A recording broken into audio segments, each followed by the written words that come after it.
Pues encantado de que podamos ahora volver un poco a escudriñar todo lo que es la sabiduría no solo estoica, sino la sabiduría perenne, y que nos vayamos metiendo por los pliegues del alma de los grandes estoicos. Hoy en Mentes Estoicas, exploramos cómo el estoicismo puede ayudarnos a encontrar equilibrio en una sociedad que muchas veces parece perdida en el ruido y el caos. Junto a Ramiro Calle, reflexionamos sobre cómo aplicar las enseñanzas de los antiguos filósofos en nuestro día a día. Hay un problema, tú sabes. En una ocasión, Krishnamurti dijo que si un psicoterapeuta o un psiquiatra adapta a un paciente a esta sociedad, lo que está haciendo es neurotizarle, porque claro, lo está adaptando a un sistema totalmente neurótico, además de corrupto y de tantas cosas más. Esto se puede trasladar a todas las místicas de Oriente y de Occidente, a todos los grandes filósofos orientales y occidentales, que cuando se ha tratado de adaptar en Occidente sus enseñanzas, sus métodos, sus claves de autorrealización, para rentabilizarlas se han prostituido. Este es el gran problema. Esto pasó ya con los primeros maestros de yoga que llegaron en el siglo XIX a primeros del XX a Occidente, que venían de la India, y que fueron los primeros, hay que decirlo, que prostituyeron el yoga. ¿Para qué? Para difundirlo, rentabilizarlo, mercantilizarlo. Pero es que esto mismo pasa hoy en día con todos los sistemas filosóficos religiosos y con todas las técnicas de autorrealización. Figúrate, Pepe, qué ha pasado con el yoga, qué ha pasado con el zen, pero y con el Theravada, el budismo y el vipassana, y lo mismo con el estoicismo, y ya no digamos nada con el mindfulness, que ya para empezar hemos prostituido y hemos cedido a un término inglés en España sin tener por qué, que yo mismo, que siempre he criticado que no utilicemos los términos atención plena, tengo que soportar que mis editores, casi a traición, pongan en los títulos de mis libros mindfulness a la respiración, etc. Ramiro Calle nos habla de cómo muchas filosofías, como el yoga y el estoicismo, han sido adaptadas en Occidente de manera que pierden su esencia, convirtiéndose en herramientas para el éxito material y no para la transformación interior. Esta adaptación ha provocado que conceptos tan profundos como la virtud, el autocontrol y la reflexión consciente se utilicen para obtener beneficios superficiales y efímeros. En este contexto, la crítica de Ramiro se alinea claramente con lo que advertían filósofos como Séneca y Marco Aurelio. Para ellos, la virtud no debe ser simplemente un medio para alcanzar otros fines, como la riqueza o el reconocimiento, sino el fin supremo en sí mismo. Este enfoque filosófico, profundamente transformador, desafía a las personas a replantear sus prioridades y a buscar un equilibrio genuino entre su vida interior y exterior. En las palabras de Marco Aurelio, la verdadera fortaleza no reside en los logros externos, sino en la capacidad de gobernar nuestra propia mente y mantenernos firmes ante las adversidades. Lo que tenemos es que ir construyendo una actitud adecuada. Le podemos llamar una actitud yógica, una actitud estoica, pero es construir una actitud de equilibrio. ¿Por qué yo en mi novela, que ahora he conseguido 21 edición, El Fakir, por qué elegí como prototipo o arquetipo un equilibrista, un alambrista? Porque el alambrista es el ejemplo claro de que hay que ir poco a poco corrigiendo cada vez que te desequilibras. En la vida diaria constantemente nos desequilibramos, pero hay que tratar de recuperar nuestro centro. Hay que ser como el sagaz o avezado alambrista, que cuando se echa demasiado hacia un lado, corrige hacia el otro y viceversa.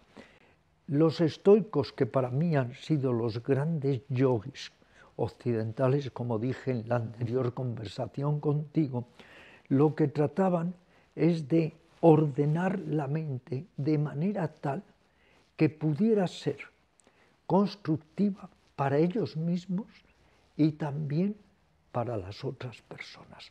El equilibrio interior, fundamental para los estoicos, se construye mediante la reflexión diaria, el autocontrol y una observación constante de nuestras acciones y pensamientos.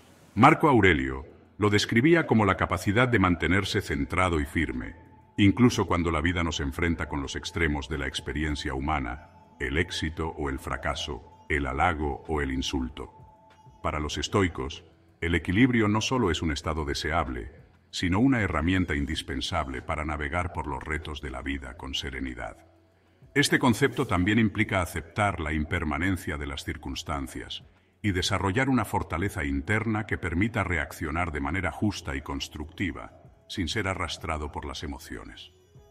En sus meditaciones, Marco Aurelio reflexiona sobre cómo nuestra mente puede ser nuestro refugio más seguro, un lugar de calma que no se ve afectado por los caprichos del mundo exterior.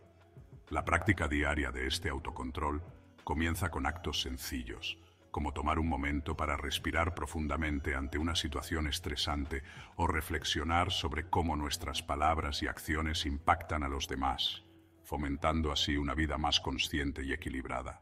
Ramiro destaca la importancia de vigilar nuestro diálogo interno, una práctica que requiere una atención constante y una revisión honesta de nuestras acciones, pensamientos y emociones.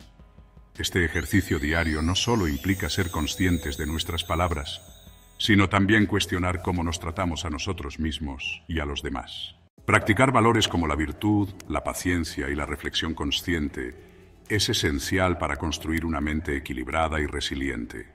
Este enfoque conecta directamente con la idea de Séneca de que cada noche debemos evaluar cómo hemos vivido el día, considerando no solo los errores cometidos, sino también las virtudes practicadas. Este proceso, según Séneca, es el camino hacia una mejora constante y nos ayuda a prepararnos para enfrentar con calma y sabiduría los retos del día siguiente. En palabras de Séneca, el hombre sabio no solo reflexiona sobre sus actos, sino que también busca aprender de ellos para vivir una vida más plena y virtuosa. Los estoicos, como sabes, valoraban mucho lo que se ha entendido muy mal hoy en día, que es las tesis. A veces asociamos las tesis con penitencia, mortificación. No. Las tesis es autocontrol.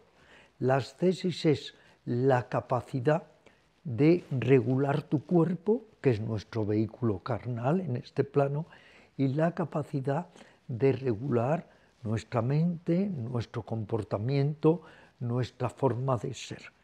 Las tesis es muy importante. Yo en mi vida he hecho periodos de ascesis, pero muy intensos y prolongados, donde trataba de trabajar mi mente, mi corazón, mi palabra y mis actos, la propia ascesis de la palabra. En esta sociedad, como sabes, que todo es calumnia, maledicencia, descalificación, en fin, un desastre. Lo que hacemos con la palabra, como decía Buda, la utilizamos como un estilete envenenado para herir a los demás. Pues esa es una ascesis preciosa, ser consciente de tu palabra, saber cuándo hay que hablar, que es lo oportuno, pero también cuándo lo oportuno es callar y guardar el noble silencio. Las tesis que tú ya nos decías de la mente, cómo te hablas a ti mismo, el control de los pensamientos, tus reacciones, las tesis de las emociones, porque una cosa es ser sentimental y sensible y otra es ser un sensiblero que al final te haces daño a ti mismo y a los demás. Y luego las tesis del cuerpo, pero bien entendida, no como hacen, por ejemplo, determinados yogas modernos gimnastizados, que es el apego al cuerpo, el culto al ego, no. Las tesis del cuerpo es cuidar el cuerpo, pero también disciplinarlo, también ponerlo bajo control, subyugarlo. Yo creo que las tesis, este autopoder, esta eutarquía que decían los estoicos es muy importante convertirnos en soberanos de nosotros mismos, no ser como una hoja a merced del viento que no tenemos ningún dominio sobre nosotros. Y los otros dos principios que también tenemos que valorar mucho es la ataraxia y la apatheia. La apatheia no entendida como indolencia, apatía, sino entendida como una bendita serenidad, lo que llamaban los místicos la bendita quietud. Y la ataraxia como ecuanimidad. La ecuanimidad es esencial, yo creo, en nuestro programa estoico o yógico de vida, porque la ecuanimidad es esa capacidad de estar en nosotros ante lo dulce y lo amargo, el amigo y el enemigo, el triunfo o la derrota, el amor o el desamor, el insulto o el halago, mantenernos en el centro de nosotros mismos. Cuando le pregunté una vez a un maestro que tenía una gran actitud estoica, maestro, ¿a dónde asirse? ¿A dónde agarrarse? Él dijo, a uno mismo, a ti mismo. Y luego fíjate qué bonita la historia que te voy a contar, que es también puramente estoica, de cuando le preguntaron a un maestro, ¿y tú qué esperas? Y él dijo, lo que ocurre. Qué valentía, qué intrepidez hay que tener, qué madurez emocional. ¿Y tú qué esperas?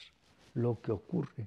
Que esa es una de las líneas de trabajo de los estoicos, que podemos leer en sus escritos, que en lugar de estar ansiando lo que no es, desarrollemos la capacidad de querer lo que sea. El concepto de ascesis que Ramiro menciona no es mortificación ni sufrimiento, sino un proceso constante de desarrollo de la autodisciplina que abarca tanto el cuerpo como la mente. Este concepto, profundamente arraigado en la filosofía estoica, representa la capacidad de gobernarse a sí mismo, mantenerse en equilibrio y no sucumbir ante los impulsos o las emociones descontroladas. Para los estoicos, como Epicteto, la ascesis era una herramienta indispensable para lograr la libertad interior, permitiendo a las personas vivir de acuerdo con la razón y no ser esclavas de las circunstancias externas. Este autocontrol no solo se aplica a las reacciones emocionales, sino también a los deseos materiales y a los pensamientos automáticos, promoviendo una vida más consciente y virtuosa. La ascesis estoica también puede entenderse como un entrenamiento diario que busca fortalecer el carácter y fomentar la claridad mental, ayudándonos a enfrentar los desafíos de la vida con serenidad y resolución. Y así se acaba la angustia. Y eso da paso, Pepe, a lo que llamaríamos la aceptación consciente de lo inevitable. Si algo puedes cambiarlo, para mejorarlo, cámbialo. Pero si no puedes cambiarlo, acéptalo, incorpóralo a tu vida, abrázalo y saca una enseñanza de ahí muy valiosa. Una de las lecciones más poderosas y transformadoras del estoicismo es el concepto de amor fati, o amar el destino. Este principio no significa una resignación pasiva ante las circunstancias, sino una actitud activa de aceptar lo inevitable con serenidad, buscando siempre encontrar un aprendizaje valioso en cada experiencia, por difícil que sea. Marco Aurelio en sus reflexiones decía, «Ama todo lo que te sucede, pues es parte de lo que el universo ha tejido para ti». Esta idea invita a reconocer que cada evento, ya sea considerado positivo o negativo, forma parte de un entramado mayor, una suerte de diseño universal que contribuye a nuestra evolución personal. Practicar el amor fati implica desarrollar una fortaleza interior que nos permita ver los retos como oportunidades para crecer en lugar de razones para rendirnos. También nos enseña a dejar de resistirnos emocionalmente a lo que está fuera de nuestro control, canalizando nuestra energía hacia aquello que sí podemos influir. Este enfoque nos libera de la frustración y la ansiedad, reemplazándolas por una sensación de paz y propósito. En el contexto moderno, este principio puede aplicarse a situaciones como una pérdida inesperada o un cambio drástico, recordándonos que en cada adversidad hay una semilla de aprendizaje que nos acerca más a nuestra mejor versión. Pero ¿dónde está el problema en todos estos falsos gurús, estos falsos líderes espirituales, que no tienen el menor interés de evolucionar conscientemente, pero que utilizan las enseñanzas, además, pervirtiéndolas y desdibujándolas para, al final, solo enriquecerse en ego, en dinero y en todo, y en prestigio, en una sociedad que se busca compulsivamente a veces la reputación, que volviendo a Krishnamurti, como él decía, la búsqueda de reputación es un signo de indudable mediocridad. Claro. Entonces tenemos mucho que aprender de los verdaderos filósofos, que además es que nos han dado claves muy útiles para poder cultivar la actitud. En último lugar, lo importante es la actitud. El ejemplo que pongo a menudo... Lo único que tenemos. Lo único. El ejemplo que pongo a menudo de aquel general que perdió la guerra y dijo, hasta ahora yo lo controlaba todo. Ahora lo único que controlo es mi actitud ante lo que está pasando. Claro. La actitud es la manera en cómo nosotros tomamos las cosas y reaccionamos. La actitud hay que cultivarla como si fuera la más preciosa de las orquídeas, porque es lo que además nos permite estar centrados, estar en nuestro hogar interior, en nuestra fortaleza inexpugnable. Ramiro también critica a los llamados gurús modernos, quienes instrumentalizan enseñanzas antiguas con el fin de obtener beneficios personales, sean estos financieros, de reconocimiento o de influencia sobre los demás. Estos mercaderes de lo espiritual, como podría llamarlos Ramiro, no buscan una transformación genuina en las personas, sino que trivializan conceptos profundos como la virtud, el autocontrol y la reflexión consciente, convirtiéndolos en productos comercializables. Esta crítica se alinea profundamente con la filosofía de Epicteto, quien insistía en que la filosofía no era una herramienta para el lucimiento personal o el prestigio, sino una práctica de vida destinada a mejorar el carácter, cultivar la serenidad y alcanzar la libertad interior. En palabras de Epicteto, la filosofía no es un camino para la ostentación, sino una medicina para el alma. La banalización de estas enseñanzas, según Ramiro y Epicteto, es un reflejo de cómo nuestra sociedad ha perdido de vista el verdadero propósito de la sabiduría, transformarnos y llevarnos a una vida más plena y significativa. ¿Cómo empezamos a cultivar esa actitud? Primero, sentirnos, no pensarnos.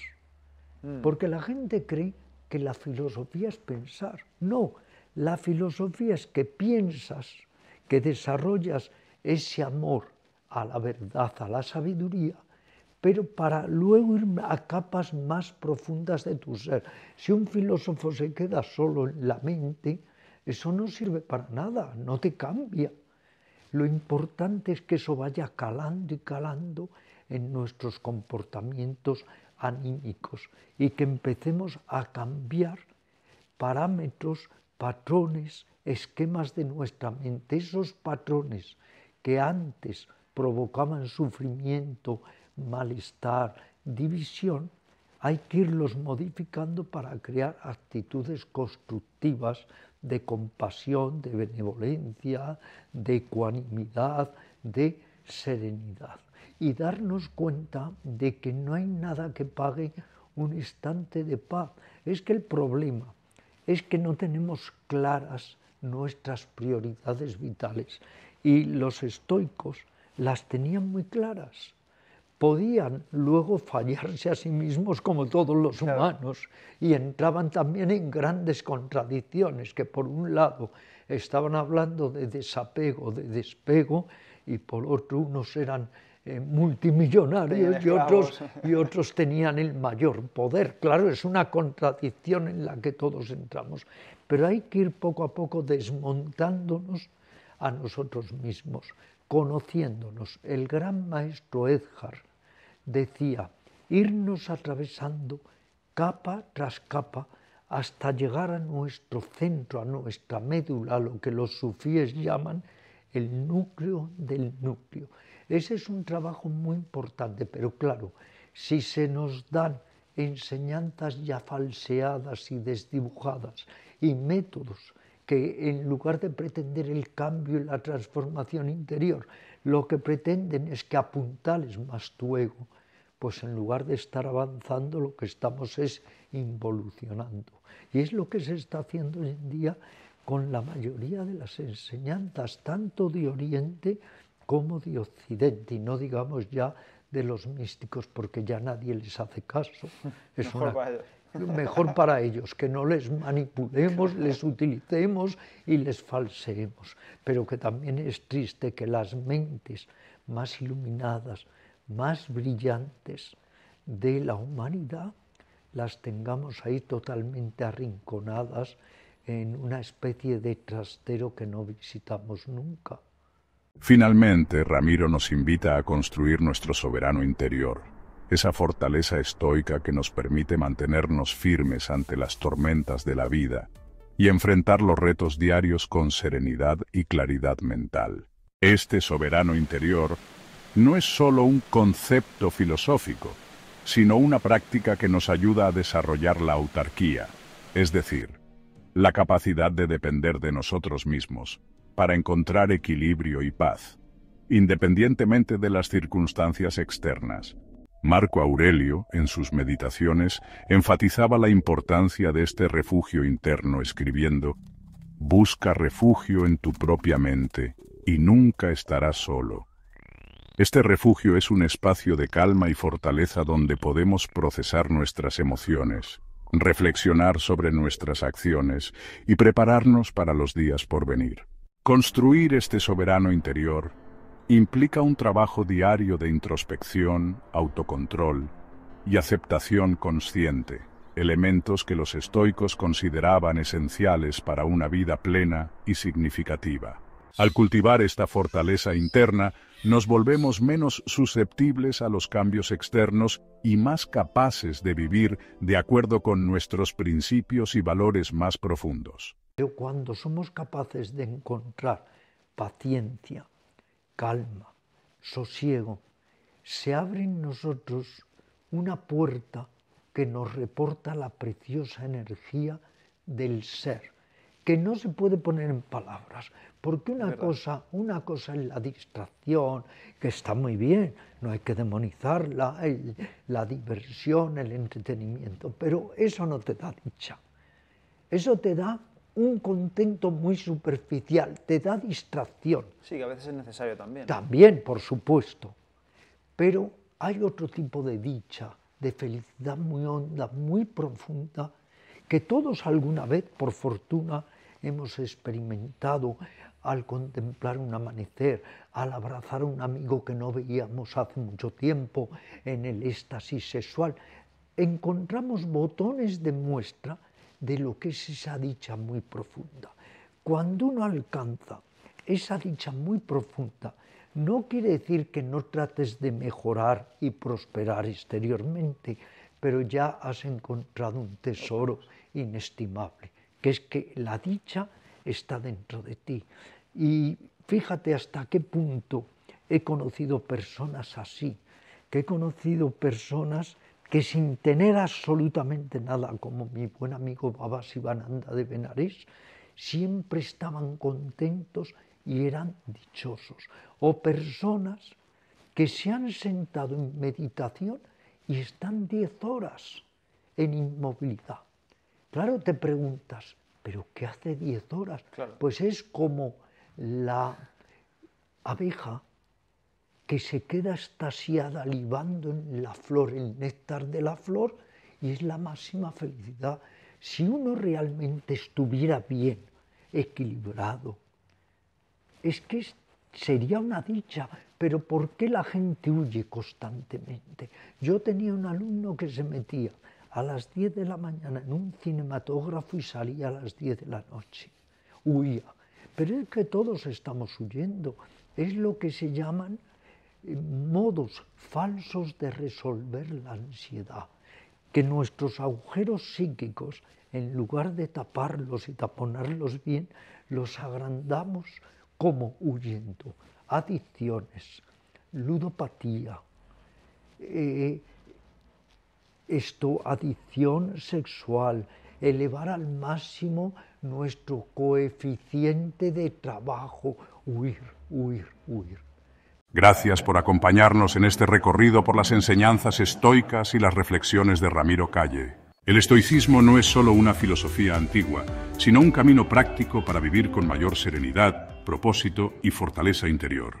Que estas ideas te inspiren a construir tu propio soberano interior y a encontrar equilibrio en un mundo lleno de desafíos. Recuerda, como decía Marco Aurelio, la verdadera fortaleza reside en dominar tu mente y no permitir que el mundo exterior dicte tu paz. Nos vemos en el próximo episodio de Mentes Estoicas, donde continuaremos explorando las enseñanzas que pueden transformar nuestra vida.